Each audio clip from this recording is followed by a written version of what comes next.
वर्षापासून आंदोलन करतायत, मात्र सरकारी कारभारी दखल घेतली आहे. त्यासाठी या आंदोलन योजनेचा मारत आहे. तर खूप महिन्यापासून तुम्ही हा लढा उभारला आहे. काय परिस्थिती आहे? सरकारने या योजनेला जन्मच घालायची गरज नव्हती, आज परिस्थिती तुम्हाला वाटतं? सरकारने हा निर्णय जो घेतलेला आहे, चांगल्या पोरांचं चांगलं चाललेलं वाटूळ करायचा निर्णय घेतलेला आहे. स्वतःचं म्हणजे दुसऱ्याची दाढी जळावी पण माझी दुसऱ्याचं घर पेटावं पण माझी बिडी पेटावी अशी म्हणणारी परिस्थिती सरकारची निर्माण झालेली मला वाटते. स्वतः सत्तेमध्ये येण्यासाठी, स्वतः सरकार स्थापन करण्यासाठी सरकारने एवढं मोठं नियोजन केलं. लाडकी बहीण लाडका भाऊ योजना आणली आणि स्वतः सत्तेमध्ये बसले, एसीमध्ये बसले. माझी मुलं कालपासून पावसामध्ये बसले, दुसरा दिवस चालू होतं. उन्हामध्ये बसतात, पाऊस पडतोय, आहे तेच कपडे आहेत. हे चांगली मुलं चांगल्या ठिकाणी काम करणारी सोडून ही योजना आणून ह्या मुलांचं वाटोळ केलं आहे. नाही केलं असतं योजना तरी काय विचार नसतं. तर देवेंद्र फडणवीस साहेबांच्या माध्यमातून ही योजना, एकनाथ शिंदे साहेबांच्या माध्यमातून ही योजना परत मुदतवाढ भेटली. पण सरकार याचं गांभीर्य का नाही आहे, विचार का करत नाही? एवढे आंदोलन करतात, एवढं रस्त्यावर उतरतात, तरी देखील सरकार ओढाडलं. तुम्ही दुग्धाभिषेक देखील केला, मुख्यमंत्री दोन मुख्यमंत्र्यांच्या फोटोला ओढा आडलंय कुठं, काय म्हणते सरकार? सरकारची भूमिका अशी आहे की आम्ही प्रशिक्षण दिलो, पण एकीकडे तुम्ही सांगितलं निवडणुकीमध्ये आश्वासन काय असतं? आश्वासन तुम्ही ग्राह्य धरत नाही. एखादा अपघात झाला, CCTV कॅमेरा तुम्ही ग्राह्य धरत नाही. निवडणुकीपर्यंत तुम्ही सगळं सांगताय ना की आम्ही या ठिकाणी जे मुलं काम करतात त्या ठिकाणा आस्थापनामध्ये तिथंच आम्ही कायम रोजगार नाही. बरं ठीक आहे, नका जाऊ दे, आमचं 11 महिन्यानंतर काय एवढं तरी सांगा.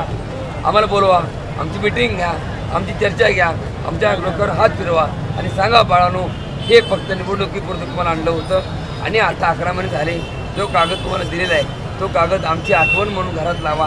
रोज सकाळ संध्याकाळ आमचं तिघाचं नाव घ्या, ब्रह्मा विष्णू महेश, लाडके मामा आणि घरात पूजा करा म्हणून हे तर सांगायचं कोण दारिद्र्य दाखवतंय, हे पण दाखवा ना.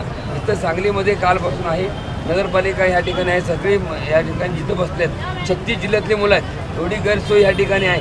ह्या ठिकाणी बसण्याची व्यवस्था देखील नाही, शौचालयाची व्यवस्था नीट नाही आहे. कोण प्रशासक नगरपालिका म्हणून या ठिकाणी बघणं गरजेचं आहे. ते मायबाप या ठिकाणी पुढे दिसत नाहीत. फक्त आणि फक्त नुसतं आपण तिथं बसतात त्या पाठीमाग सगळं शिकून आहे. असून चांगले शिक्षण शिकलेली मुलं आहेत आणि ह्या मुलाला आज रस्त्यावर उतरावं लागतं, ही दुःखाची गोष्ट आहे. माझी सरकारला हातून देत आहे की ह्या मुलांचा अंत बघू नका. आमच्या सरकारच्या विरोधात लढा नाही आहे, आमचा रोजगारच्या विरोधात लढा आहे, आमचा प्रशिक्षणार्थी जे लढा आहे, हक्काचा लढा आहे, फक्त आणि फक्त हक्काच्या भाकरीसाठी लढा आहे.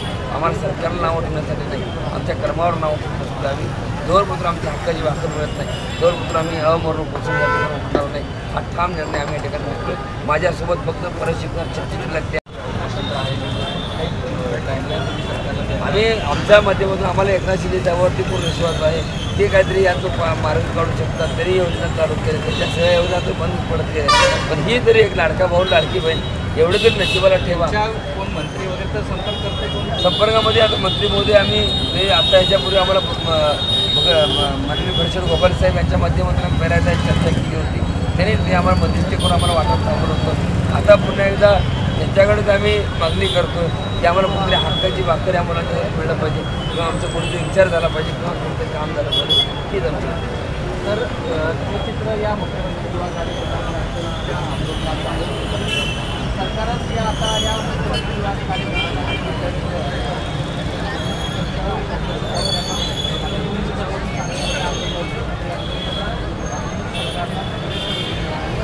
मागण्या ज्या आहेत त्या मागण्या त्यांचा हा आंदोलनाचा इशारा आणि त्यातून त्यांची भूमिका